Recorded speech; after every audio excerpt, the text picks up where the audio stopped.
এসআইয়ের বাতিল সহ 4 দফা দাবিতে মঙ্গলবার আগরতলার প্যারাডাইস চৌমুহনী এলাকায় 3 ঘন্টার গণ অবস্থান কর্মসূচি পালন করল সিপিআইএমএল। দলের পক্ষ থেকে স্পষ্ট হুঁশিয়ারি দেওয়া হয়েছে, দাবিগুলো দ্রুত পূরণ না হলে ভবিষ্যতে আরো বৃহত্তর আন্দোলন গড়ে তোলা হবে।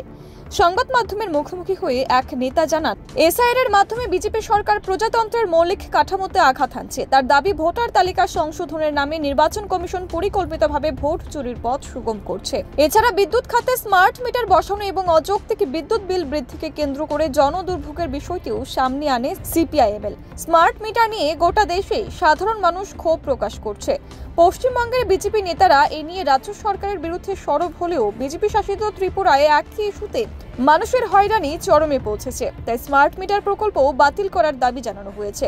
25% শুল্ক চাপানো হয়েছে 1 আগস্ট থেকে, এবং 27 আগস্টের মধ্যে আরো জরিমানা করে 50% শুল্কের যে হুমকি দিয়েছে ট্রাম্প, আমার প্রধানমন্ত্রী তার উপযুক্ত জবাব দিচ্ছেন না।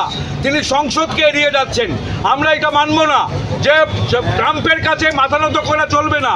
ভারতের কৃষি পণ্যের যে মুক্ত বাণিজ্যিক নীতি নামে আজকে ট্রাম্প যে ভারতের বাজারকে, কৃষি পণ্যকে যেভাবে দাবিয়ে দেওয়ার চেষ্টা করছে, প্রধানমন্ত্রী সেই সম্পর্কে স্পষ্ট করে বলছেন না।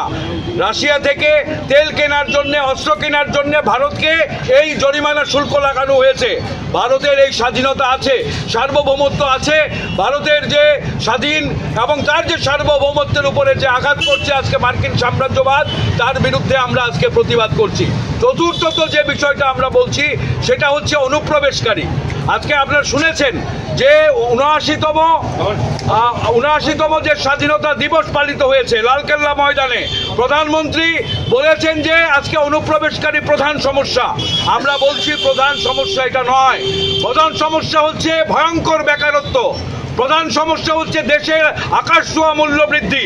মানুষের রোজগার কমেছে। 2016-তে যে নোটবন্দি এবং তারপরে অপরিকল্পিত জিএসটি ভারতের অর্থনীতিকে তছনছ করে দিয়েছে। প্রধানমন্ত্রী এই সম্পর্কে চুপ থেকেছেন। তিনি বলেছেন 25 কোটি দরিদ্র মানুষকে নাকি তিনি মধ্যবিত্ত করেছেন।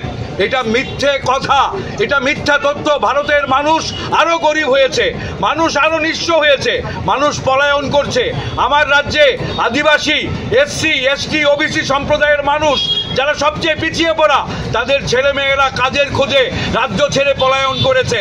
আজকে তাদের কোনো কর্মসংস্থানের ব্যবস্থা নেই।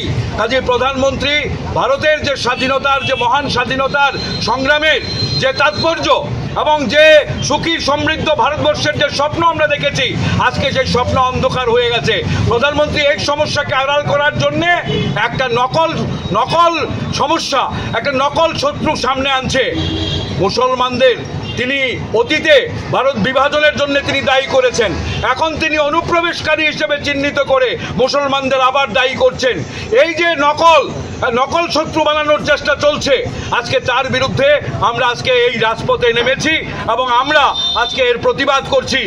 Bureau report, PV north east.